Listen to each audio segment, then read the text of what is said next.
PT Kalbe Farma bersama Teater Sanggar Cerita mempersembahkan serial sandiwara radio Babat Tanah Leluhur. Babat Tanah Leluhur. Jika boleh aku tahu, apa sebenarnya tujuanmu berada di tengah belantara seperti ini? Sebenarnya aku pun juga penasaran dan ingin tahu alasan kehadiran kalian di tengah belantara seperti ini. Tapi baiklah, biarlah aku yang bercerita dahulu. Aku bermaksud dengan segera ke Bukit Tengkorak. Kebetulan sekali adik Sariti. Kami semua juga ingin ke sana.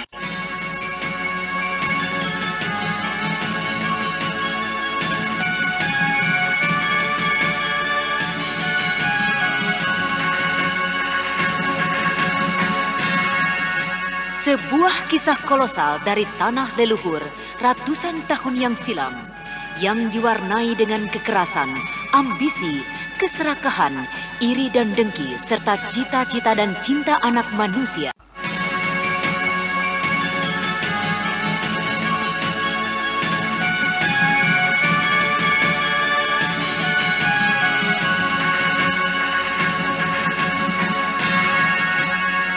Kisah besar ini didukung oleh artis-artis Sanggar Prativi. Babat Tanah Leluhur, kali ini dalam episode ke-20 dengan judul Angkara Murka.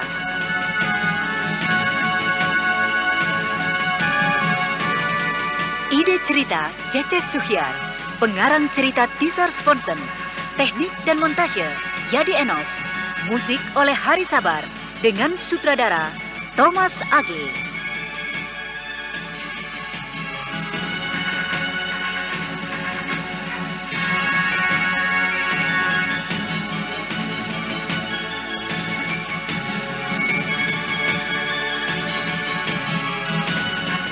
Pada seri yang ke-6 ini menampilkan Eli Ermawati sebagai Anting Wulan, Yuli sebagai Cempaka, Rio Sempana sebagai Raden Purbaya, Asdi Suhastra sebagai Mamang Kuraya, Hana Pertiwi sebagai Sariti, Kasdu Dewa sebagai Giribanda, Wenda Lubis sebagai Resi Amista, Mogan sebagai Jantra, dan pembawa cerita Neni Sumardi.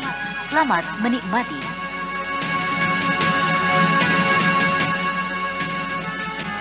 Pada kisah yang lalu diceritakan, Jerangkong Hidup berhasil dilukai oleh Resi Amista yang memperkenalkan dirinya sebagai Resi Hati Suci. Dan pada akhir kisah yang lalu diceritakan, Cempaka yang tengah mencari air untuk kakeknya yang tengah menderita kesakitan karena kumatnya racun kadal api. Untunglah di sini ada pohon waru. Daunnya cukup besar untuk menampung air.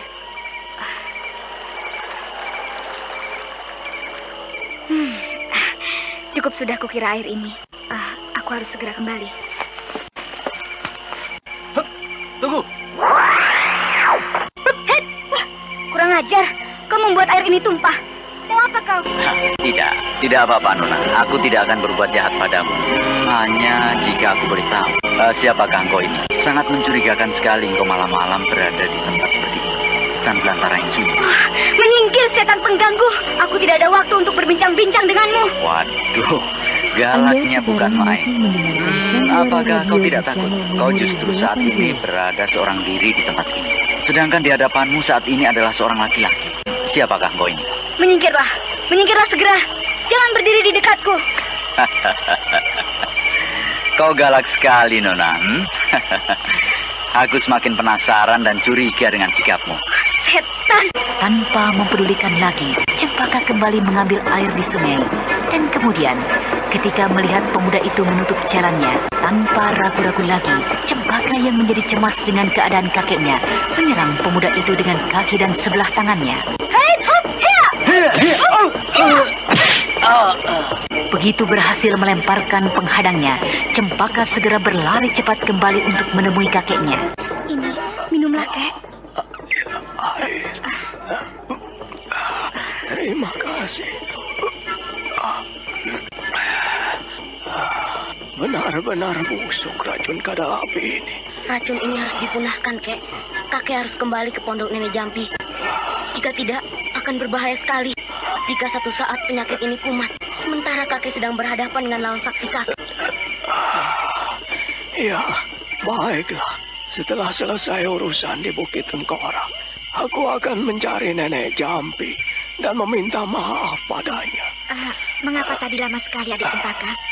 Apakah jauh kau menemukan airnya? Iya, cukup jauh, Kak. Dan aku sempat terganggu pula dengan kehadiran seorang pemuda pengacau. Pemuda pengacau? Siapa? Dan di mana engkau menemukannya? Di pinggir sungai. Tapi aku berhasil melemparkannya. Kemudian meninggalkannya di sana. Pemuda pengacau. Dan tentunya ia mempunyai teman lainnya. Ya, benar. Tidak kurang dari 5 orang. Iya, saya juga telah mendengarnya, Kek. Benar, sekitar 5 orang. Keluarlah Kisanak. Marilah kita duduk dan berbicara di perapian ini.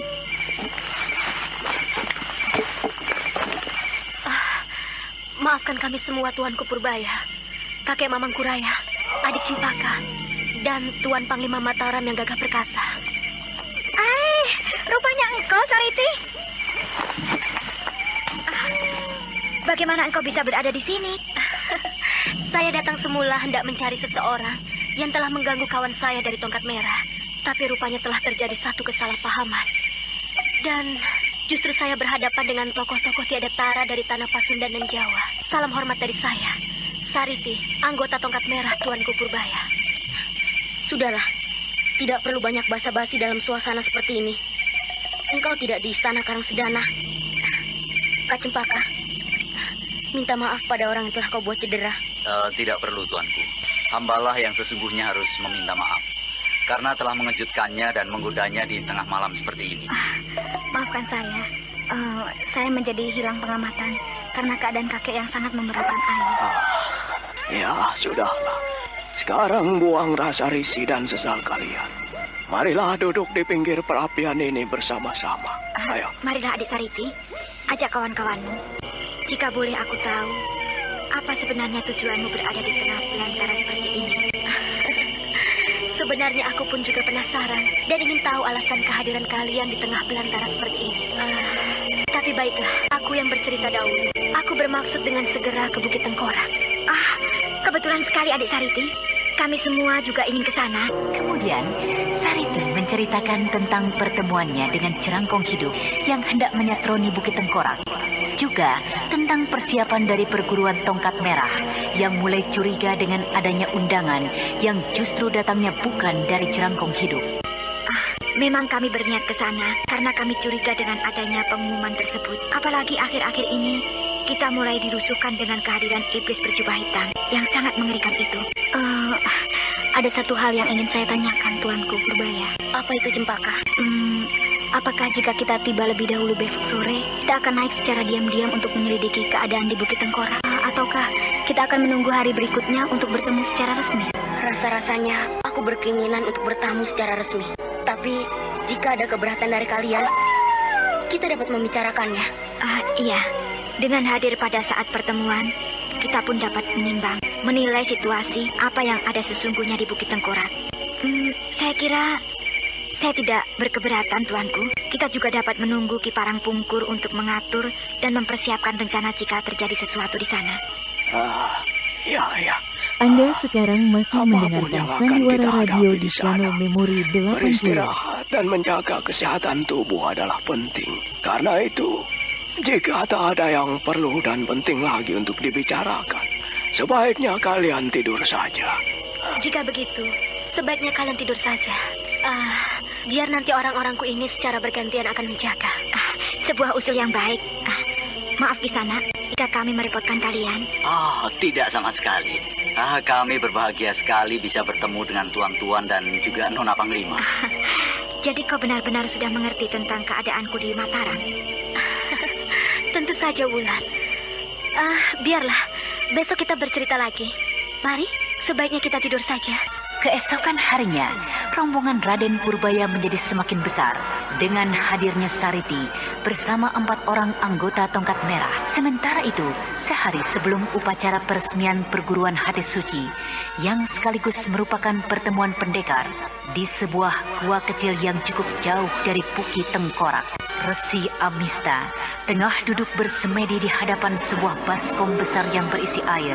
Sejumput kembang yang telah diiris halus juga ada di hadapannya.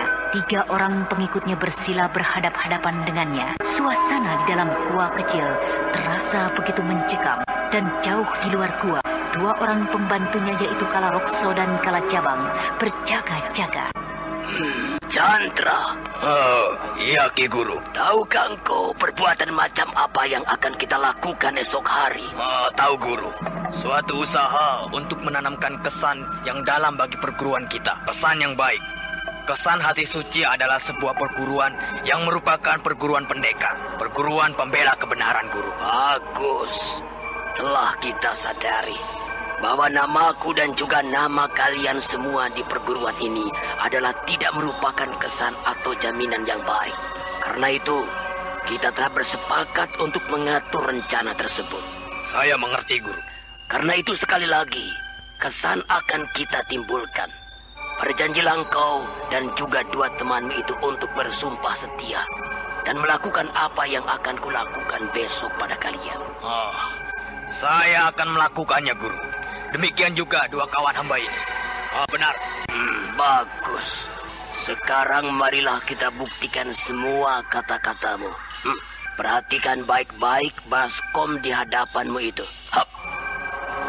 Kemudian Resi Amista memejamkan matanya. Mulutnya berkomat kamit tiada henti. Semakin lama menjadi semakin cepat. Dan air di dalam baskom itu kemudian berkolak semakin lama semakin hebat. Cepat masukkan darah kalian beberapa tetes ke dalam baskom itu. Lakukan cepat lakukan.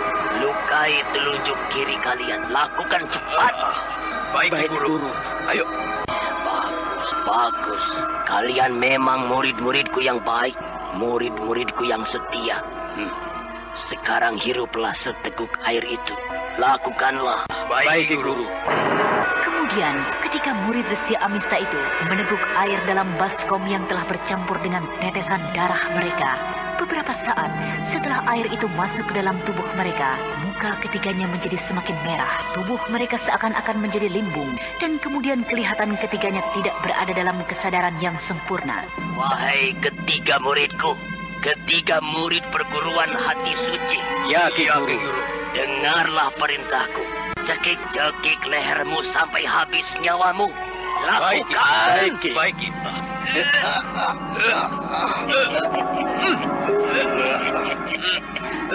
Cukup. Lepaskan cekikanmu itu. Bagus. Kalian telah melakukan apa yang kuminta. Sekarang dengarlah perintahku. Ini adalah perintah yang harus kalian ingat baik-baik. Iya, Ki Guru. Besok manakala aku melepaskan totokanmu di atas podium, di hadapan para tokoh dan pendekar setara Pasundan, dan aku berkata, buka mulut dan bicara. Ingat, buka mulut dan bicara. Maka yang harus kalian lakukan adalah memutuskan lidah kalian. Putuskan lidah kalian agar nyawa kalian lenyap. Kalian semua akan kami kenang sebagai tumba dari kebesaran perguruan Hati Suci. Kalian mengerti? Kami mengerti, Guru. Bagus. Aku ulangi. Jika aku berkata buka mulut dan bicara, maka yang harus kalian lakukan Memutuskan lidah kami agar lenyap nyawa kami di hadapan para pendekar besok. Bagus. Sekarang usapkanlah wajah kalian dengan air dalam baskom itu. Ketiga orang itu pun kemudian mengusapkan wajahnya dengan air yang berada di hadapannya. Dan seketika itu juga mereka menjadi tersadar. Apakah yang sudah terjadi, Ki Guru? Apa yang telah saya lakukan? Kau telah melakukan dan melaksanakan apa yang kuminta. Sudahlah, kau boleh keluar dan beristirahat. Besok sebelum upacara, kita akan melakukan hal ini sekali lagi. Untuk melakukannya dengan bersungguh-sungguh. Tinggalkanlah aku di sini. Baiklah, kami permisi, Ki Guru.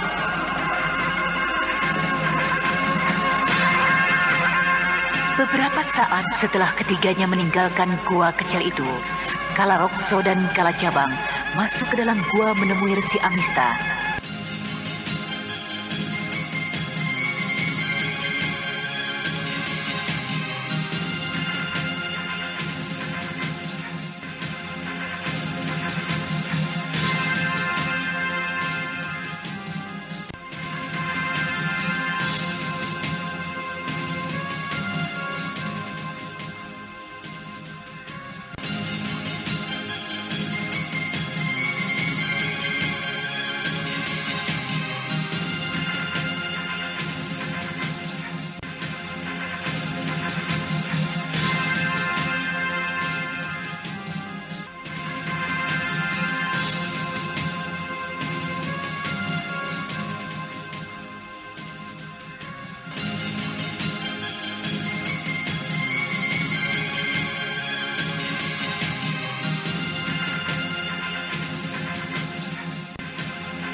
rombongan Sariti berjumpa dan bergabung dengan rombongan Prabu Purbaya yang menuju Bukit Tengkorak.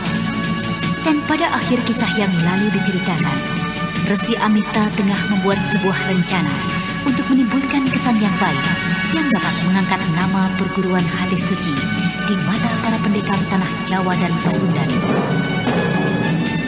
Setelah mengikat kesadaran 3 orang muridnya dengan kekuatan ilmu hitamnya, Resi Amista mempersilahkan muridnya untuk keluar dari dalam gua kecil tersebut. Dan beberapa saat kemudian, Kalarokso dan Kalajabang yang berjaga-jaga di luar masuk menemuinya. Bagaimana Kakang Amista? Apakah Jadra dan 2 orang kawannya itu mau menuruti perintah tuanku? Dia telah meminum air mantra serta tetesan darah mereka akan menjadi hambaku yang setia. Kau bisa saksikan saja besok pada pertemuan besar itu. Tapi, apakah mereka menyadari apa yang akan terjadi pada mereka besok, tuanku? Tidak sepenuhnya, tetapi mereka akan melakukan apa yang sudah menjadi rencananya. Kalian saksikan saja besok. Pagi harinya, saat hari yang ditentukan tiba, Bukit Tengkorak mulai hidup dengan hadirnya para pendatang yang beraneka ragam, mulai dari yang tua hingga yang muda, dan dari yang berpakaian rapi sampai yang kumal bagaikan pengemis. Semuanya berbaur menjadi satu. Tidak kurang dari 80 tamu yang menghadiri pertemuan tersebut. Sementara itu rombongan Raden Purbaya yang terdiri dari Anting Wulan, Mamang Kuraya, Cempaka dan Sariti, serta 4 orang anggota Tongkat Merah masih menunggu jauh di kaki bukit. Mereka masih menantikan kehadiran kakek Parangpungkur, pimpinan pengemis Tongkat Merah. Apakah tidak mungkin terjadi sesuatu dengan kakekmu hingga ia terlambat tiba kemari, Sariti? Aku yakin sebentar lagi kakek akan tiba. Jika sampai terjadi apa-apa dengan kakek, kami akan dapat segera mengetahuinya. Karena secara beranting anggota yang lain pasti akan memberitahukan. Setiap anggota Tongkat Merah yang berjalan sendiri pun, jika mendapat bahaya, akan mudah kami lacak. Karena setiap anggota kami dilengkapi dengan berbagai macam tanda dan sandi. Bahkan mereka juga dilengkapi dengan panah api yang khas, yang merupakan pertanda dari kelompok Tongkat Merah. Hebat sekali kelompokmu itu, Sariti. Apalah yang dibanggakan dengan kelompok pengemis yang miskin seperti kami ini. Itu kakekmu sedang menuju kemari, Sariti. Iya, kakek Mamang Kuraya benar. Sebentar lagi kakekmu tiba. Nah, lihatlah. Itu 5 bayangan yang menuju kemari. Bukankah itu beliau?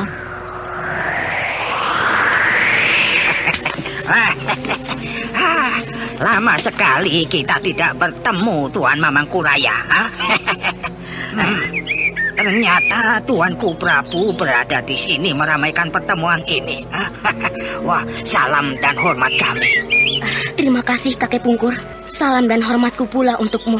Pada waktu-waktu yang lalu, kakek telah banyak membantu dan menolong aku. Wah, hal yang kecil tidaklah perlu untuk diingat, Tuanku. Hormat saya, Kek. Anting Wulan. Oh ya, Kek. Mengapa kakek sampai terlambat? Sejak pagi kami menunggu kedatangan kakek di tempat ini bersama dengan Sariti. Oh, begitu ya. Waduh, sekali lagi jika begitu aku yang tua dan miskin ini mohon maaf yang sebesar-besarnya atas kekilapanku datang terlambat. Tapi semua itu bukanlah karena kelalaianku semata, tapi karena adanya penghambat. Aku berhasil menangkap iblis berjubah hitam yang semakin lama menjadi semakin gila. Ya, aku berhasil menangkapnya. Tapi sayang sekali, dia membunuh dirinya dengan menelan sejenis obat yang rupanya telah dipersiapkan di mulutnya. 3 orang korban telah lenyap jantungnya. Benar-benar mengerikan. Dunia kependekaran agaknya kembali akan diguncang oleh malapetaka kelompok iblis berjubah merah itu. Entah seberapa besar kekuatan kelompok itu dan berapa banyak anggota mereka. Sebaiknya kita segera saja naik ke atas. Mungkin di sana dalam pertemuan itu kita dapat menemukan banyak bahan ataupun cara untuk menanggulangi kebuasan kelompok iblis jubah hitam itu. Iya, Cempaka benar. Mari kita segera naik, Tuanku. Baiklah, mari, Kek.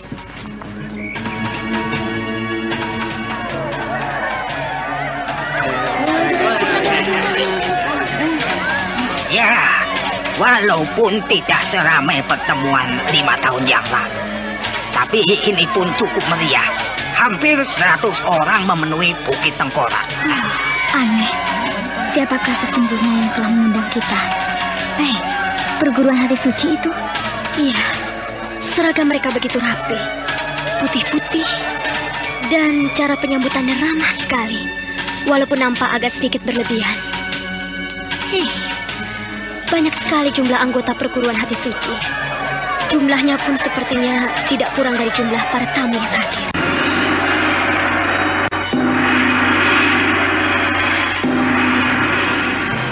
Ketika gong kembali dipukul bertalu-talu, sebagian anggota perguruan hati suci berkumpul di depan para tamu, tepat di muka pondok kecil yang dihias dengan sangat rapi. Hujan rintik-rintik turun, akan tetapi tempat duduk para undangan yang walaupun hanya terdiri dari batu-batu yang disusun rapi, tapi diberikan atap yang melindunginya dari rintik hujan. Perlahan-lahan, pintu pondok kecil yang terletak agak tinggi itu terbuka, dan dari dalam muncul sesosok tubuh yang tinggi besar dengan wajah tertutup cadar putih. Beberapa saat setelah sosok putih yang mengenakan cadar putih itu berdiri tegak di hadapan tamu dan diapit oleh barisan anggota hati suci, suasana lereng Bukit Tengkorak itu menjadi hening. Hanya rintik hujan yang terdengar jatuh satu-satu di atas atap dan batu. Cempaka, agaknya itu adalah ketua perguruan hati suci. Iya, tapi aneh, mengapa dia harus memakai cadar untuk menutupi wajahnya? Hei, lihatlah, dia mengangkat tangan. Agaknya hendak membuka pembicaraan. Wahai para tamu undanganku, terima kasih atas kedatangan kalian. Jarak yang jauh maupun mendung di atas langit tidak menghambat langkah kalian untuk datang kemari. Memang pertemuan seperti ini adalah sangat kita rindukan dan kita tunggu-tunggu untuk saling bertukar pengalaman, membicarakan berbagai macam persoalan dunia kependekaran yang akhir-akhir ini banyak dan beraneka ragam masalahnya. Karena itu, sebelum kita memulai berbagai macam pembicaraan kita, ada baiknya kami memperkenalkan diri untuk menghilangkan tanda tanya di hati kalian. Ketahuilah, hari ini kami mengharapkan restu dari kalian dan kehadiran kami, perguruan hati suci, yang dipimpin oleh saya sendiri, Resi Hati Suci.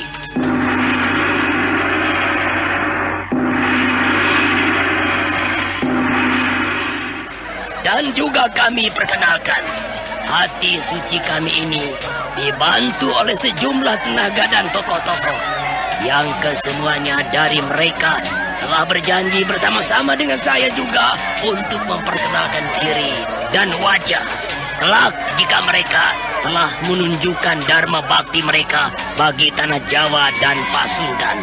Inilah mereka. Ketika gong kembali dipukul, dari balik pintu itu keluar 4 sosok tubuh berpakaian putih-putih yang juga mengenakan cadar. Kami semua dari perguruan hati suci ini mengharapkan pengertian kalian semua dengan ikrar saya dan juga mereka. Aku Jajar Bawon dari perguruan Laut Selatan menerima kalian dengan sepenuh hati kami. Persetan dengan nama kalian, persetan dengan wajah kalian. Jika memang kalian beritikat baik bagi dunia kependekaran ini, kami akan menerimanya. Dan kami kira juga yang lainnya, seluruh rekan-rekan dari tanah Jawa dan Pasundan akan menerimanya. Ya, kami dari perguruan Damar Kencono menerima engkau Resi Hati Suci, walaupun dengan sedikit rasa penasaran. Tapi ikrar kalian justru mengalahkan segala-galanya, mengalahkan rasa penasaran kami. Bertindaklah, berbuatlah bagi tanah ini. Kami menunggu hasil kerja kalian. Bagus, bagus. Tidak terkira terima kasih dan rasa haru hati kami ini. Terima kasih atas kesediaan kalian menerima kehadiran perguruan hati suci ini. Baiklah, sekarang marilah kita bergembira dahulu merayakan kedatangan kami perguruan hati suci. Silakan cicipi hidangan ala kadarnya. Aku tidak merasakan adanya niat baik. kejujuran dari kehadiran perguruan hati suci ini, Tuanku Raya. Iya. Memang sangat aneh dan mencurigakan. Tapi apa boleh buat? Kita tidak dapat bertindak terlalu jauh jika seluruh tokoh dari Tanah Jawa dan Pasundan yang hadir sekarang menyetujui dan tidak keberatan. Kita dapat berbicara dalam perbincangan nanti. Setidak-tidaknya, dalam perbincangan itu, kita dapat menilai dan lebih yakin dengan situasi yang kita hadapi. Iya, Tuanku benar. Kita tunggu saja. Nah, itu, lihat. Makanan dan minuman yang khas agaknya sudah datang. Tuanku, agaknya penguasa Bukit Tengkorak ini bukanlah orang sembarangan. Makanan yang dihidangkannya pun bukan makanan sembarangan. Makanan yang sangat lezat. Berhati-hatilah, jangan cicipi dahulu sebelum saya teliti. Aku akan mencoba mengetesnya dengan permata biruku. Kemudian Anting Wulan mengeluarkan permata biru dari balik ikat pinggangnya.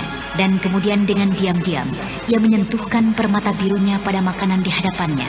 Setelah beberapa saat tidak terlihat reaksi sedikit pun pada permata saktinya, ia segera memberikan isyarat aman pada rombongannya. Rupanya kau cukup cerdik. Masih ingat dengan pengalaman 5 tahun yang lalu di tempat ini juga, ha? Sayang sekali, Nenek Jampi tidak hadir di tempat ini. Oh ya, aku sampai lupa.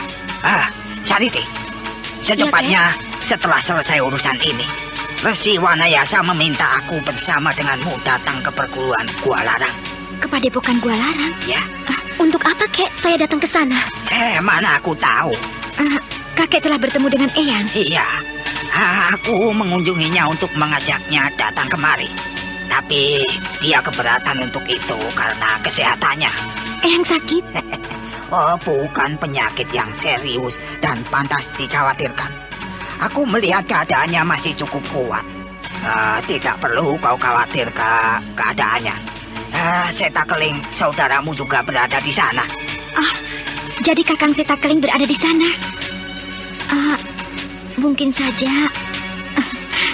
Dan mudah-mudahan panggilan Eyang mengisyaratkan rencana dahulu. Apa itu rencana dahulu? Kau tidak boleh marah dahulu.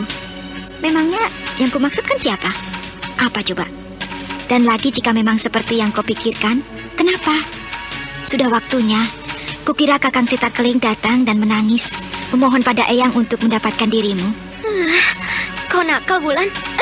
Aduh, sudah Sariti. Itu lihatlah, banyak tamu yang memperhatikan kita. Biar saja. Habisnya kau iseng sih.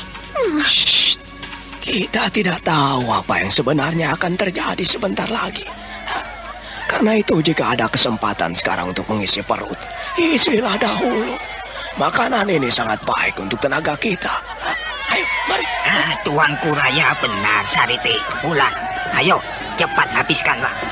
Nah, lihatlah itu. Tuanku Purbaya dan Cempaka sudah hampir tandas menghabiskan makanan di depannya. Baik, Kek. Mari, Kak Wulan. Mari. Setelah beberapa saat suasana santai, tiba-tiba kembali mereka dikejutkan oleh suara seorang tamu. Saya rasa cukup sudah kita semua beristirahat. Maaf jika saya lancang mendahului tuan rumah untuk berbicara. Saya ingin menyampaikan salam hormat saya pada junjungan saya yang ternyata juga hadir secara diam-diam di sini, Yang Mulia Prabu Purbaya. Karena Bukit Tengkorak termasuk juga daerah kekuasaan Sang Prabu, maka secara lancang dan mendahului kehendak tuan rumah, saya meminta agar Sang Prabu berkenan memberikan sepatah atau 2 patah kata serta pertimbangannya mengenai kehadiran perguruan hati suci ini. Silakan jika memang tuanku berkenan. Baiklah, Kek. Saya akan mencoba berbicara. Sementara itu tak jauh dari sisi Resi Amista yang kini menyatakan diri sebagai Resi Hati Suci, berjajar 4 orang pembantu utamanya yang juga mengenakan penutup muka berwarna putih. Mereka sesungguhnya adalah Kalarokso, Kalajabang dan Raden Karmapala beserta Paramita. Sejak mengetahui kedatangan Raden Purbaya, Paramita sudah menjadi serba salah. Tubuhnya gemetar menahan rasa geram yang hampir tidak tertahankan. Karmapala yang menyadari keadaan Paramita menggamit tangannya. Kuasai dirimu, adik Paramita. Janganlah merusak suasana. Iya, Kakang. Seandainya saja Kak Ulan tidak hadir di sini, tentu aku sudah menerjang Kakang Mas Purbaya, laki-laki yang tidak tahu bertanggung jawab itu.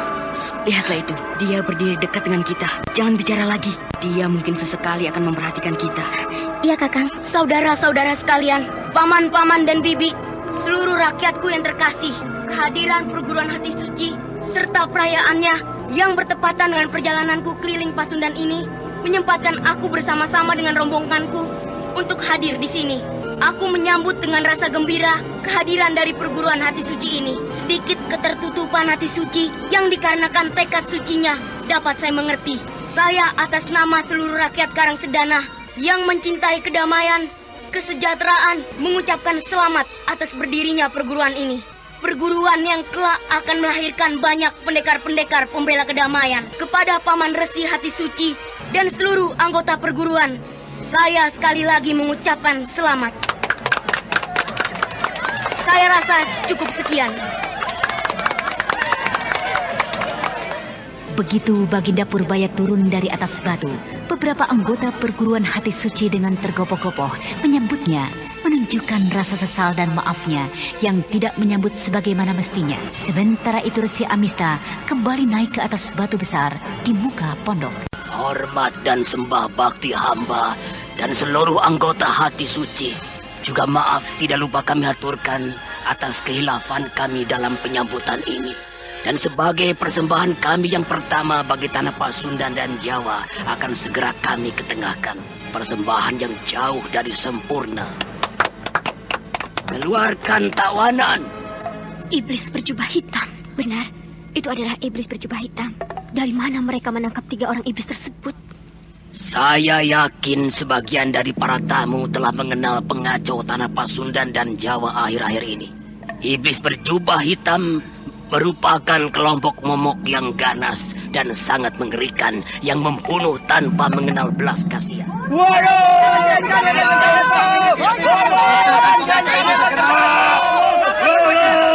Celaka, ketiga iblis itu tidak boleh dibunuh. Kita memerlukan keterangan dari mereka. Benar, kita akan menghalangi jika ada yang ingin membunuhnya.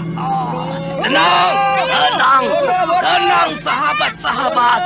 Kita harus dapat menahan emosi kita. Jauh lebih penting kita memilikinya dalam keadaan hidup-hidup daripada mereka harus kita bunuh.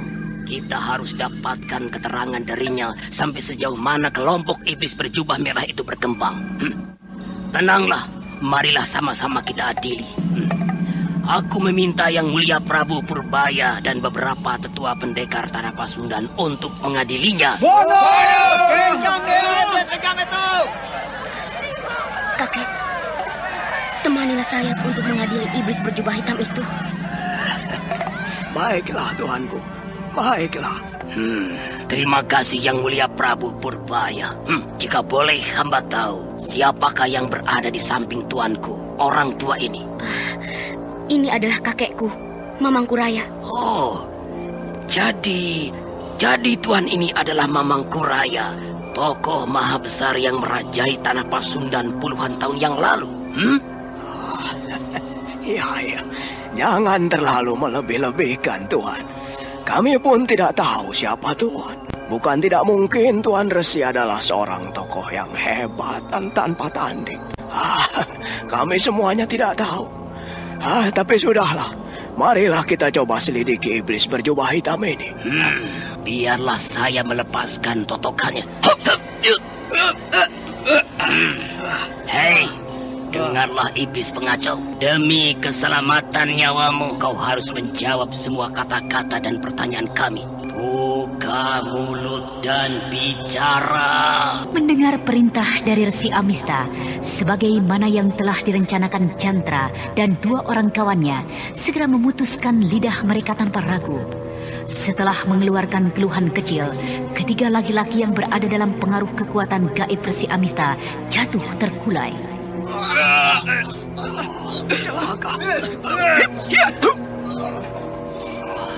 Darah. Setan. Rupanya iblis berjubah hitam tidak pernah kehilangan akal untuk menutup pintu misteri kelompoknya. Bagaimana, Kek? Apakah... Terlambat, Tuanku. Ya, benar, Tuanku. Ketika iblis berjubah hitam ini berhasil memutuskan lidahnya seketika, tubuhnya kini sudah tidak bernyawa lagi. Keresahan terjadi di muka pondok kecil itu. Sementara itu Paramita yang kini berada sangat dekat dengan Raden Purbaya menjadi tak dapat lagi menahan dirinya. Hatinya bergolak melihat Raden Purbaya yang dengan acuhnya berdiri di sampingnya tidak memperhatikannya, tidak menyapanya dengan manis sebagaimana dahulu dan juga kini yang diharapkannya. Dan manakala Paramita teringat akan kandungannya yang membuatnya aib, darahnya bergolak semakin tak tertahankan.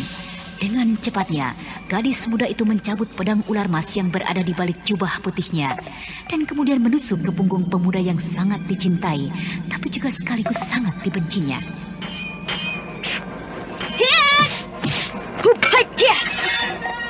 Setan kau, laki-laki tidak bertanggung jawab. Kau, adik Paramita, tunggu. Jangan lari, adik Paramita.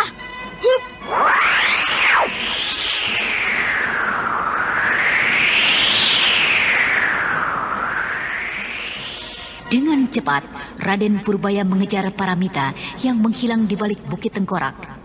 Raden Karmapala yang melihat hal tersebut berkelebat menyusulnya. Cempaka, coba kau lihat junjunganmu itu. Baik, Kek.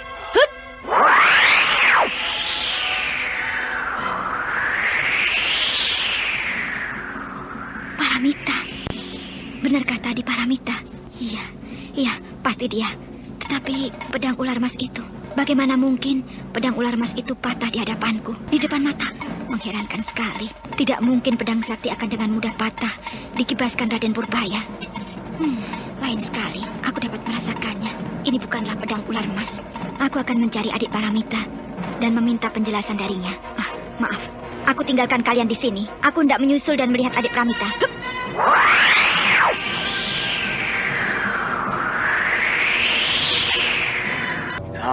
Apa sekarang katamu, Sang Resi? Mengapa bisa semua ini terjadi? Mengapa Paramita bisa berada bersamamu di tempat ini?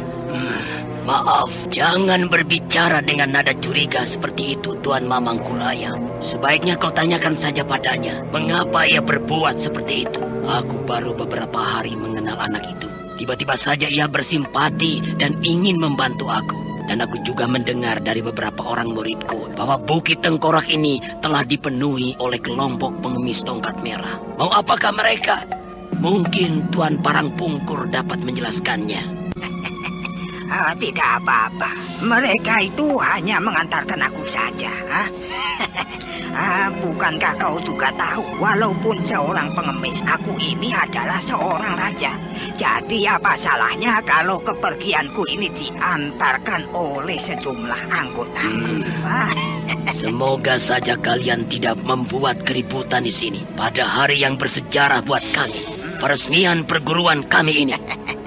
Aku jamin tidak akan terjadi sesuatu pun di sini jika tidak dari sini pokok pangkal keributannya. Baguslah jika demikian. Aku berterima kasih atas jaminanmu itu. Bagi kami, tamu adalah segala-galanya, dan kami tidak ingin mereka terganggu di tempat ini. Jika begitu, kami persilahkan kalian semua untuk duduk kembali. Marilah untuk sementara kita lupakan peristiwa tadi. Untuk nanti kita memasuki pembicaraan penting mengenai dunia kependekaran kita. Apakah sebenarnya yang telah terjadi? Entahlah Sarip, tapi agaknya itu adalah sekedar urusan pribadi. Bukankah begitu Tuan Mamangkuraya? Iya, urusan pribadi antara Tuanku Purbaya dengan Paramita. Tapi sayangnya urusan itu tidaklah hanya sekedar. Urusan itu cukup rumit dan memusingkan kepala. Tapi ya, mudah-mudahan saja Anting Wulan dapat berperan dan menyelesaikan urusan tersebut. Ya, mudah-mudahan saja. Pada saat yang di belakang bukit. Tunggu, adik Paramita. Berhentilah dahulu.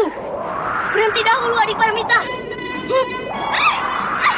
Minggirlah, jangan menghalangi jalanku. Bunuh kau.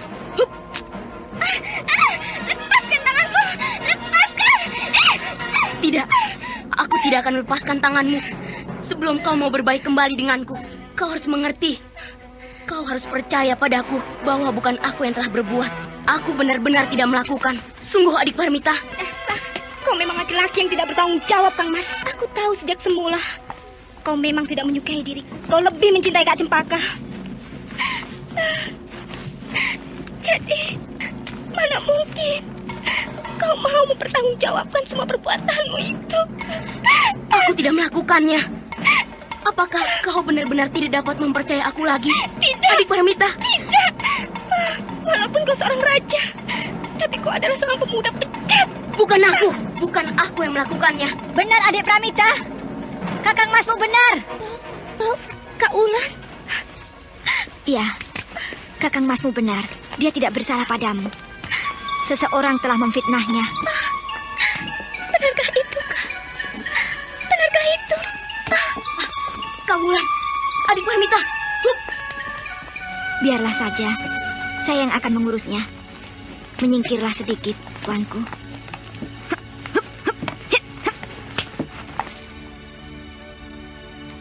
Tubuh Paramita yang pingsan tak sadarkan diri seketika menjadi kaku.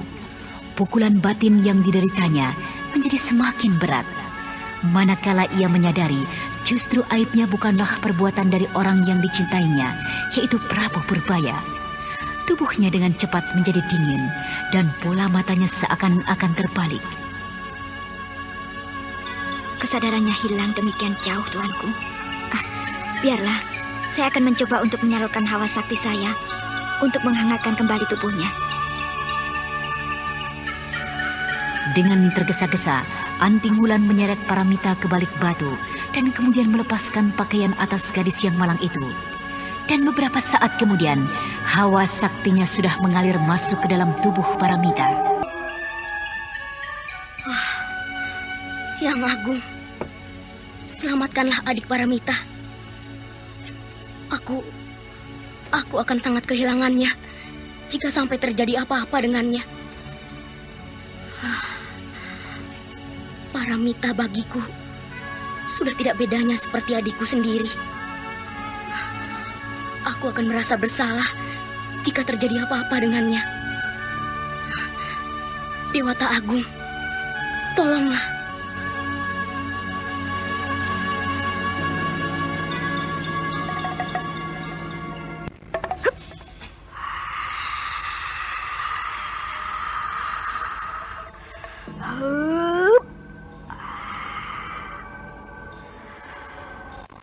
Mudah-mudahan saja ia segera sadar. Kasihan Pramita. Kejadian itu membuat pikirannya jadi guncang. Aku memang harus memberitahukan kejadian yang sebenarnya sebelum segalanya jadi terlambat. Tubuhnya mulai hangat. Anda sekarang masih mendengarkan Sandiwara Radio di channel Memori 80. Raden Purbaya kelihatan jadi semakin gelisah. Setelah beberapa lama Anting Wulan yang menyadarkan Paramita belum juga muncul dari balik batu. Dan di saat Raden Purbaya tengah melamun dengan pikiran yang gelisah, tiba-tiba saja muncul Karmapala yang langsung menghajar punggung Raden Purbaya. Untung saja saat itu Raden Purbaya masih sempat untuk waspada. Akhirnya tendangan itu pun luput. Tunggu. Apa yang ingin kau lakukan terhadapku, Karmapala? Tidak kusangka. Perbuatanmu sungguh bejat, Purbaya. Aku tidak mengira orang yang kuanggap baik dan mempunyai budi pekerti tinggi memalukan. Kau sama sekali tak mau bertanggung jawab atas perbuatanmu itu. Tunggu. Hentikan kata-katamu itu. Sudah aku katakan bahwa yang melakukan perbuatan itu bukanlah aku, Karmapala. Aku berani bersumpah demi Sang Hyang Agung. Dan kalau memang aku yang melakukan hal itu, biarlah sepanjang hidupku tak diberikan keselamatan. Untuk apa kau membawa-bawa kesucian Sang Hyang Agung, sementara perbuatanmu bejat? Apakah kau pikir aku akan percaya dengan kata-katamu? Mengaku dan berterus teranglah, Purbaya. Kasihan Paramita, jiwanya jadi guncang atas peristiwa itu. Karmapala, berikanlah kesempatanmu untuk mempercayaiku. Tak ada gunanya kau memojokkanku, sementara aku tak pernah melakukan hal itu. Masih saja kau tak mau mengakui kesalahanmu, Purbaya. Sungguh memalukan sekali. Percuma. Kau menjadi laki-laki, tapi pengecut. Terserah kaulah, Karmapala. Aku toh sudah mengatakan sejujurnya bahwa yang melakukan perbuatan itu bukanlah aku.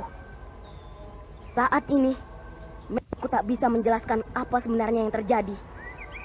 Tapi nanti kelak, Sang Hyang Agung akan membuktikan siapa yang bersalah dan siapa yang benar. Masih saja mau berdalih. Baiklah, kalau kau memang tak mau mengakuinya, aku akan memberikan pelajaran agar kau tak melakukan aib itu pada orang lain. Berpikirlah jernih untuk menilai sesuatu, Karmapala. Karmapala tak mempedulikan keterangan Raden Purbaya. Ia terus menyerang dengan gencar. Dengan sangat terpaksa, Raden Purbaya melayani kemarahan Karmapala. Sementara itu, Anting Wulan yang tengah menyadarkan Paramita jadi kaget mendengar perkelahian Raden Purbaya dan Karmapala. Kenapa Karmapala menyerang Raden Purbaya? Apakah dia termakan kata-kata Pramita? Aku harus mencegah perkelahian itu. Aku harus menjelaskan apa yang sebenarnya telah terjadi.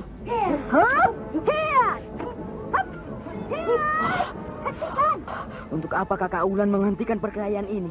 Biarlah aku menghajar Purbaya. Dia harus mengakui dengan jujur atas perbuatannya itu. Tenanglah Dimas Karmapala. Aku akan menjelaskannya. Apa sebenarnya yang telah menimpa Pramita? Tuanku Purbaya memang tidak bersalah. Yang melakukan perbuatan itu sebenarnya adalah Ki Cengkar Pawon. Benarkah itu Kakak Wulan? Bagaimana Kakak Wulan bisa mengetahui hal itu? Bahwa yang melakukan perbuatan itu adalah bukan Raden Purbaya. Nanti akan kujelaskan kalau Pramita sudah sadarkan diri. Yang jelas, sekarang kita tak perlu saling tuduh dan sudah harus bisa menjernihkan pikiran kita. Benarkah yang melakukan hal itu bukan Raden Purbaya? Sebenarnya aku pun sangsi. Tapi apakah itu benar? Padahal menurut cerita Paramita di tempat itu, yang ada hanyalah Raden Purbaya dan Paramita. Kakak Wulan, Paramita sudah siuman dari pingsannya. Kakak Wulan, apakah benar Kakang Mas Purbaya tidak bersalah? Nanti akan kakak jelaskan siapa sebenarnya yang telah membuat malu. Kakang Mas Purbaya dan Karmapala ada di sana. Jangan Kak Wulan, aku masih belum bisa menerima kata-kata kakak. Aku yakin Kakang Mas Purbaya lah yang melakukan itu. Soalnya di dalam tahanan itu yang ada hanya aku dan Kakang Mas Purbaya. Aku tidak ingin melihat tampangnya. Semua itu hanya membakar amarahku saja, Kak Wulan. Kau harus bisa mengendalikan hal itu, Pramita. Bukankah tadi sudah aku katakan bahwa aku akan menjelaskannya? Pramita, jadilah wanita yang mempunyai kesabaran. Tak ada gunanya kau mengumbar nafsu amarahmu, padahal kau sendiri belum mengetahui persoalannya. Tidak bisa. Tidak bisa rasanya menahan amarah ini. Aku ingin sekali menghajar Kakang Mas Purbaya agar kekecewaan ini bisa terobati. Pramita! Adik Pramita! Tunggu! Kau memang harus mampus, Kakang Mas Purbaya. Manusia tidak mau bertanggung jawab. Bejat! Anting Wulan tak bisa mencegah Paramita. Paramita langsung melompat dan menghajar Raden Purbaya. Raden Purbaya diam saja mendapat perlakuan hal itu. Paramita terus menendang, memukul dengan marahnya. Tapi Raden Purbaya diam saja, tak bergeming. Akhirnya Paramita pun kesal sendiri dan kemudian menjatuhkan tubuhnya ke tanah sambil terisak-isak menangis. Sang Hyang Agung, kenapa kau tak cabut nyawaku saja? Aku malu menanggung ini semua. Kenapa harus aku yang menanggung malu dan mendapat cobaan ini? Aku benci kau, Kakang Mas Purbaya. Aku benci perbuatanmu. Perbuatanmu yang telah menghancurkan seluruh masa depanku. Adik Pramita, tenanglah. Sudahlah. Semua yang kau derita adalah cobaan yang diberikan Sang Hyang Agung. Nah, kakak harap kau mau tenang. Bukankah kau mau mengetahui siapa sebenarnya yang telah membuat malu kau? Tuanku Purbaya benar-benar tak bersalah. Kenapa Kak Wulan berkata demikian? Ya, karena kakak memang tahu bahwa Tuanku Purbaya memang tidak bersalah. Lalu, siapakah kalau bukan Kakang Mas Purbaya, Kakak Wulan? Nah, sekarang dengar baik-baik. Kakak akan menjelaskan atau menceritakan apa sebenarnya yang telah terjadi. Kemudian dengan panjang lebar dan jelas, Anting Wulan menceritakan apa yang sebenarnya telah terjadi. Setelah beberapa saat Anting Wulan menceritakan, Bukan main kagetnya Paramita. Kejadian itu seakan-akan sulit untuk dipercayainya.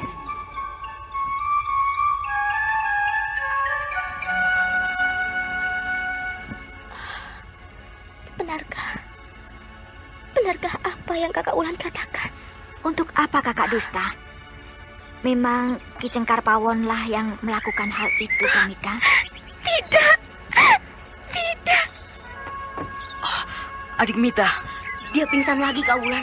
Iya, pikiran Pramita memang sedang kacau. Makanya kejadian yang mengejutkan itu membuatnya pingsan. Tuanku tak perlu cemas. Pramita tidak apa-apa. Tadi saya telah menyalurkan hawa murni ke tubuhnya. Nah, sebentar lagi dia pun akan siuman. Jadi, Ki Cengkar Pawon lah yang melakukan hal itu. Biadab. Orang itu harus mempertanggungjawabkan perbuatannya. Iya, manusia itu harus mampus di tanganku. Aku harus membalaskan sakit hati adik Paramita. Tenang dan sabarlah. Tak ada gunanya kalian mengumbar nafsu amarah.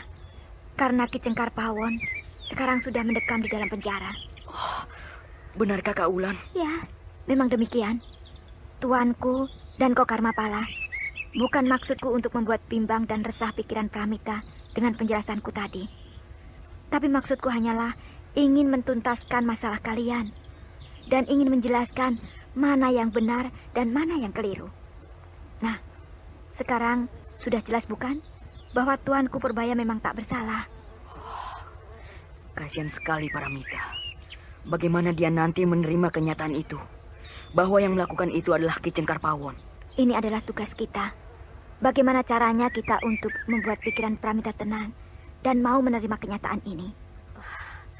Kalau dibayangkan, rasanya sulit sekali, Kak Wulan. Kelihatannya, Paramita tidak bisa menerima kenyataan buruk ini.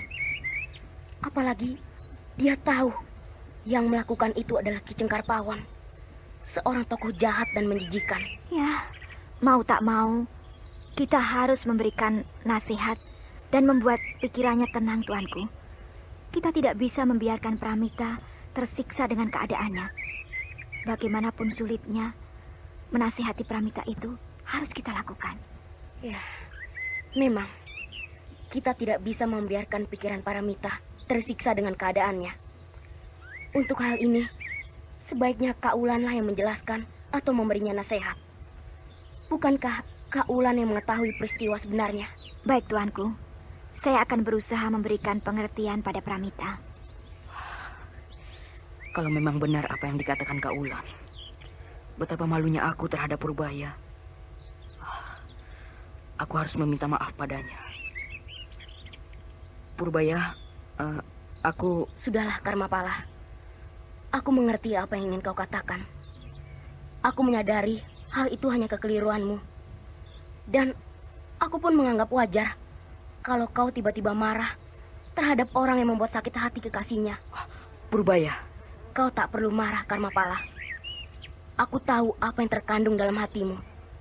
Dan aku tak akan mengatakan hal itu. Aku tadi memang terlalu ceroboh. Tak mau tahu dulu apa yang sebenarnya yang terjadi. Untunglah, Kak Wulan segera menjelaskan. Kasihan Paramita. Semua itu bukan justru membuatnya tenang. Mungkin malah sebaliknya. Ia akan semakin bertambah menderita.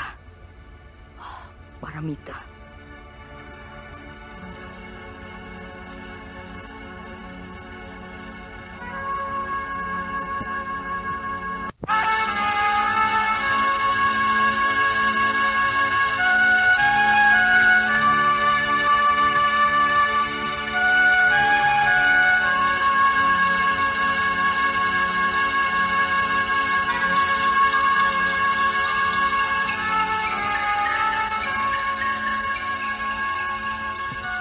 Kelihatannya Pramita mulai sadar. Kak Wulan, apakah benar yang dikatakan Kak Wulan itu? Aku malu sekali menerima aib ini, Kak Wulan. Sang Hyang Agung, kenapa kemalangan ini harus menimpa diriku? Apakah ini yang dinamakan keadilan? Aku benci diriku. Aku benci nasibku. Sang Hyang Agung, cabutlah nyawaku. Agar aku bisa tenang menerima ini semua. Sudahlah adik Pramita, kita tidak boleh mengutuk diri kita sendiri dan juga menentang keadilan Sang Hyang Agung. Kak Ulan, bagaimana mungkin aku tak menentang keadilan ini? Bukankah banyak para penjahat yang harus menerima cobaan yang berat, Kak? Tapi kenapa justru aku, yang bukan seorang penjahat, harus menerima kepahitan ini? Apakah ini yang dinamakan keadilan yang diberikan Sang Hyang Agung? Tidak. Ini tidak adil. Ini tidak adil. Aku benci. Aku benci semuanya. Adik Pramita, tunggu.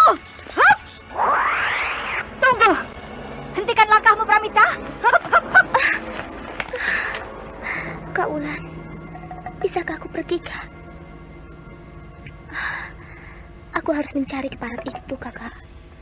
Aku malu menanggung aib ini, Kak Ulan. Aku tak sudi bayi yang kukandung ini adalah benih cekar pawan sekeparat busuk itu. Sang Hyang Agung. Sabarlah adik Pramita. Kemarahan dan kekecewaanmu tak akan membuatmu tenang dan menerima kenyataan ini. Sekali lagi, sabarlah. Dan jangan kau ulangi lagi kata-katamu itu. Semua yang diberikan Sang Hyang Agung pada kita adalah keadilan. Dan semua cobaan yang diberikan pada kita adalah kehendaknya.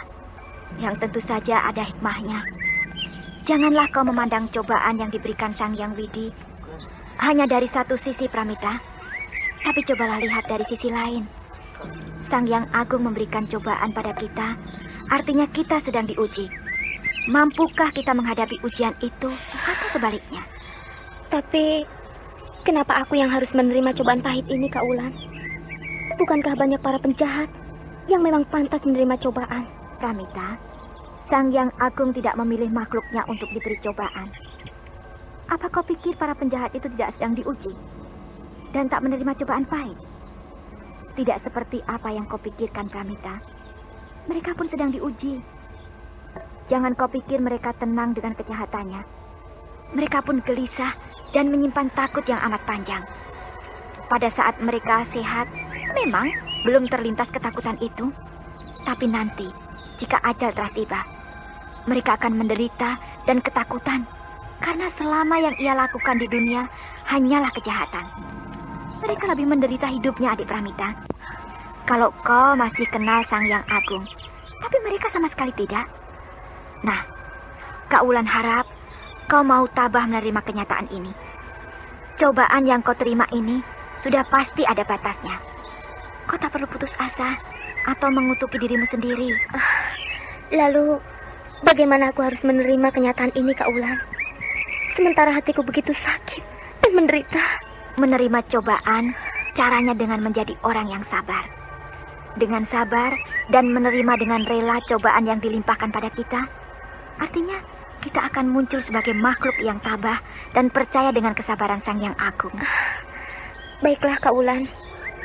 Aku akan mencoba menjadi orang yang sabar dan tabah.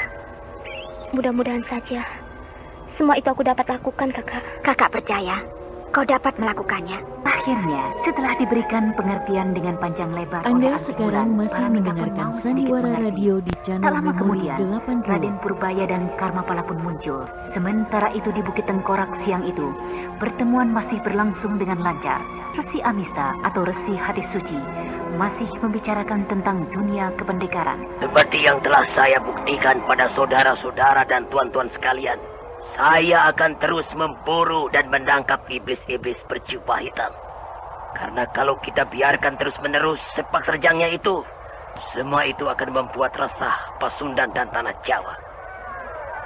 Nah, oleh karena itu, aku sebagai ketua perguruan Hati Suci berharap sekali dukungan tuan-tuan dan saudara-saudara.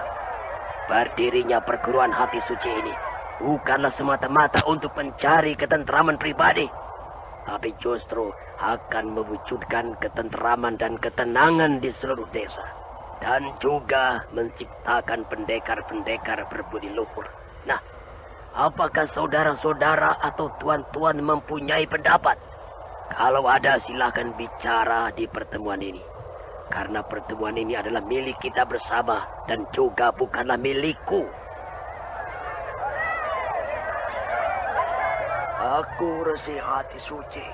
Namaku Wesi Telu dari perguruan Kuntul Angin. Aku sebagai anggota pertemuan ini merasa sangat tergugah dan simpati sekali terhadap Resi Hati Suci. Rencana Resi Hati Suci benar-benar sangat mulia. Aku secara pribadi mendukung berdirinya perguruan ini. Dan terimalah aku sebagai orang pertama yang menginginkan menjadi muridmu. Dengan senang hati, aku menerimamu Wesi Telu. Lalu apakah kau tidak mempunyai pendapat dengan pertemuan ini? Tidak, Ki Guru. Dah, saudara-saudara dan tuan-tuan, aku rasa sudah saatnya pertemuan ini kita bubarkan. Aku secara pribadi menyampaikan maaf jika dalam pertemuan ini ada yang kurang berkenan di hati tuan-tuan dan saudara-saudara. Karena pada dasarnya pertemuan yang pertama ini adalah pertemuan yang masih dalam persiapan dan terburu-buru. Atas nama perguruan Hati Suci, kita tutup pertemuan ini. Dan untuk pertemuan selanjutnya nanti akan aku berikan undangan. Setelah Resi Wesi Telu mengajukan diri, beberapa tamu lain menyusul. Hingga belasan orang jumlahnya. Pertemuan terus berlangsung hingga menjelang sore. Dan akhirnya, gong penutupan pertemuan pun berbunyi. Resi Hati Suci atau Resi Amista kembali ke dalam pondok. Satu persatu orang-orang pun mulai bubar dan kembali Bukit Tengkorak dalam kesepian. Sementara itu di dalam pondok, setelah itu bubar, nampak Resi Amista merasa puas dengan pertemuan itu. Pertemuan itu telah berjalan cukup lancar. Mereka semua mulai mempercayai perguruan Hati Suci. Dengan begitu aku akan cepat dengan mudah menguasai mereka. Kakang Resi Amista, apakah di antara mereka tak ada yang menaruh curiga terhadap perguruan kita yang baru ini? Seperti yang kulihat, bukankah mereka tetap tenang dan menuruti semua kata-kataku? Apalagi dengan kita munculkannya iblis jubah hitam, semua dugaan atau keraguan-raguan mereka terhadap kita musnah begitu saja. Tapi bagaimana dengan Tuan Mamangkuraya itu? Dari sorot matanya, seakan-akan dia menaruh curiga terhadap kita. Itu soal gampang. Mamangkuraya tidak mencurigai kita dari segi lain. Dia hanya kaget ketika melihat para mita ada di sini. Sudahlah, kau tidak perlu cemas. Itu soal sepele yang jelas. Langkah awal kita telah berhasil. Lalu bagaimana dengan langkah Kakang selanjutnya? Aku akan segera memikirkannya. Yang jelas sekarang buatlah teror lebih gencar lagi dengan memunculkan iblis berjubah hitam. Nah, di saat kegelisahan dengan munculnya iblis berjubah hitam, kita akan tampil sebagai pembela kebenaran. Iya, suatu cara yang sangat baik untuk mengharumkan nama perguruan Hati Suci. Kalau begitu, aku permisi dulu, Kakang. Ya, laksanakanlah semua rencana itu sesuai dengan apa yang aku harapkan. Nah, sekarang sebaiknya kita kembali ke Bukit Tengkorak. Peristiwa tadi sebenarnya sedikitnya telah mengganggu jalannya pertemuan itu. Maafkan aku, Kak Wulan. Tidak apa-apa. Yang penting kau mau mengerti apa yang seharusnya kau pahami. Sekarang mintalah maaf pada Kang Mas Purbaya. Karena selama ini, pikiran Kang Masmu pun cukup menderita atas tuduhanmu. Baik, Kak Wulan. Kakang Mas Purbaya, maafkan atas kesalahanku selama ini. Aku benar-benar malu atas perbuatanku yang telah menuduh Kakang. Aku benar-benar menyesal, Kakang. Sudahlah, tak apa-apa. Yang penting sekarang masalah kita telah selesai. Dan aku berharap kau dapat menghapus dengan bersih segala tuduhanmu terhadapku. Jangan sampai hal ini terulang lagi atau termakan dengan kata-kata orang lain yang ingin menghasutmu. Ya, aku cukup prihatin atas cobaan yang telah menimpamu. Mudah-mudahan kau dapat menerima segalanya ini dengan rela. Kakang Mas, aku benar-benar tidak bisa membayangkan ini semua. Cukup pahit rasanya aku menanggung derita ini, Kakang. Apakah aku harus tetap mengandung bayi yang benihnya berasal dari orang yang tak aku sukai, Kakang? Jangan. Aku harap kau jangan berbuat apa-apa untuk menghancurkan bayi dalam kandunganmu. Kau harus tetap menjaga kandunganmu sampai kelak anak itu lahir. Bayi itu suci. Ia tidak tahu apa kesalahan orang tuanya dan apa yang telah terjadi terhadap dirinya. Tapi aku malu, Kakak. Malu. Ingin sekali rasanya nyawaku untuk menghapus malu ini, Kakang. Jangan. Perbuatan bunuh diri itu tidak benar. Itu artinya menentang kodrat yang telah digariskan dalam hidup kita. Sang Hyang Agung akan murka kalau kita berbuat pengecut seperti itu. Bukankah Kak Ulan sudah memberikan gambaran yang baik padamu? Ya, kau memang harus menjadi orang yang tabah dan sabar. Karena dengan tabah dan mempunyai jiwa sabar, semua itu akan membuat kita tentram. Segalanya yang telah terjadi terhadap diri kita adalah kehendak Sang Hyang Agung. Nah, sekarang sebaiknya kita berkumpul lagi dan kembali ke Bukit Tengkorak. Kakek Mamangkuraya pun mungkin ingin bertemu denganmu. Ayo. Mudah-mudahan saja Pramita tabah menerima kenyataan ini. Satu yang masih menjadi bahan pikiranku, yaitu mengenai pedang ular masku. Kenapa tiba-tiba saja Paramita memegang pedang ular mas palsu? Aneh. Lalu kemana pedang ular mas yang asli? Ini sangat berbahaya sekali. Kalau sampai pedang itu jatuh ke tangan orang lain. Untuk saat ini, biarlah. Aku tak akan mengungkit-ungkit pedang itu. Nanti setelah keadaannya tenang, barulah aku akan menanyakannya. Kemudian Raden Purbaya dan ketiga orang temannya pun kembali melangkahkan kakinya menuju Bukit Tengkorak. Siang itu, panas matahari tak seberapa terik. Karena tadi baru saja turun hujan. Paramita yang baru saja mendapat guncangan batin yang cukup berat. Pikirannya saat itu belum bisa melupakan kata-kata Anting Wulan tentang siapa yang telah membuatnya hamil. Parat. Aku tak bisa melupakan hal itu. Ya, aku harus membalas sakit hatiku ini. Kak Ulan, benarkah apa yang kau katakan itu? Untuk apa kakak dusta?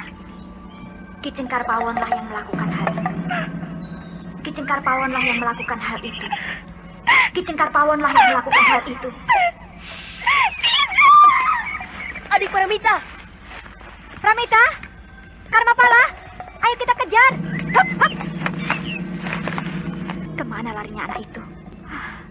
Ternyata pikirannya belum bisa menerima kenyataan itu. Kasihan. Kelihatannya jiwanya makin terguncang. Aku harus bisa mencegahnya. Dengan cepat, Anting Wulan, Karmapala dan Purbaya mengejar Paramita. Pikiran Paramita kembali terguncang atas kata-kata Anting Wulan. Hatinya jadi kembali resah dan menderita. Paramita terus berlari. Ia tidak peduli dengan teriakan ketiga orang temannya. Tenanglah Paramita. Aku tak ingin kau jadi seliar ini. Lepaskan aku. Adik Paramita, kenapa kau jadi seperti ini? Apakah kau sudah melupakan nasihat kakak tadi? Aku harap kau mau mengerti, Paramita. Kak Ulan, aku malu, Kak. Aku harus bertemu Cengkar Pawon. Aku harus membunuhnya. Aku benci. Aku benci diriku. Aku benci dengan hidup. Ya, aku mengerti apa yang tersimpan di hatimu. Tapi caramu yang seperti ini malah akan sia-sia. Kalau kau memang dendam dengan Cengkar Pawon, silakan saja. Tapi kau pun harus memperhitungkan segalanya. Lagi pula, orang yang kau benci itu sekarang sedang mendekam dalam penjara. Dan keadaannya pun sudah tidak waras. Aku harap kau mau mengerti. Kakak merasakan apa yang sedang kau derita. Tapi juga kakak harus membuat kau mengerti. Maafkanlah kesalahanku. Aku sepertinya tidak bisa menguasai diriku. Amarahku begitu memuncak jika ingat dengan nama Cengkar Pawon. Baiklah, kalau memang sekarang dia berada di dalam penjara, tapi suatu saat dia harus mampus di tanganku. Nah, sekarang aku harap kau jangan melakukan hal seperti tadi. Hal seperti itu bukanlah sikap seorang pendekar, tapi itu adalah sikap orang yang tak mempunyai pikiran luas. Nah, ayo, sekarang kita lanjutkan perjalanan ke Bukit Tengkorak. Tunggu, Kak Ulan, lihatlah. Bukankah itu kakek Mamangkuraya dan kakek Parangpungkur? Iya. Hei, kenapa mereka sudah kembali? Apakah pertemuan itu sudah selesai? Kelihatannya demikian. Putri Cadar Biru. Putri Cadar Biru. Nah, sekarang katakan, di mana pemuda Mataram itu? Atau Nyai Tapak Angin. Benarkah kau datang hanya untuk pemuda Mataram itu? Kau pintar, bocah. Serahkan juga kitab pusaka yang kau curi dari kaki Bukit Kacida. Kitab pusaka? Sebuah tragedi menegangkan dari rimba persilatan yang dikobarkan oleh seorang dara jelita akibat cinta yang kandas sebelum terbalas. Aku tahu. Kau biasa menyimpan lelaki secara gelap-gelapan dalam lembah ini. Kau harus bertanggung jawab terhadap mulutmu. Awas kipas.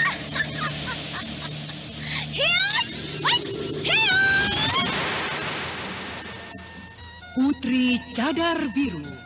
Dialah si Ratu Lembah Cacat yang ditakuti oleh setiap kesatria karena ketinggian ilmunya, namun sekaligus dikagumi karena kecantikannya. Ikutilah serial Sandiwara Radio Putri Cadar Biru di radio kesayangan Anda.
Sadarlah, kenapa kau jadi berubah seliar ini? Apakah tidak ada cara lain untuk menyelesaikan masalahmu? Lepaskan aku, Kakang Mas. Biarlah aku membunuh Skarpawan, manusia yang bejat itu. Ia harus menebus semua ini dengan nyawanya, Kakang. Lepaskan aku, Kang Mas. Lepaskan. Tidak, sebelum kau mau mendengar kata-kataku. Aku ternyata tidak bisa untuk menjadi orang yang sabar dan menerima, Kakak. Tidak bisa. Adik Paramita, sekalipun kau tak bisa mencoba untuk menjadi orang tabah, tapi aku harap tindakanmu ini harus diperhitungkan dulu. Jangan gegabah dan seliar ini. Aku terlampau sakit, Kang Mas. Aku terlampau sakit menerima ini semua. Aku seakan-akan tidak bisa berbuat apa-apa selain mengamuk dan berteriak untuk membunuh si Cekarpawon. Sang Hyang aku malu menerima ini. Aku malu.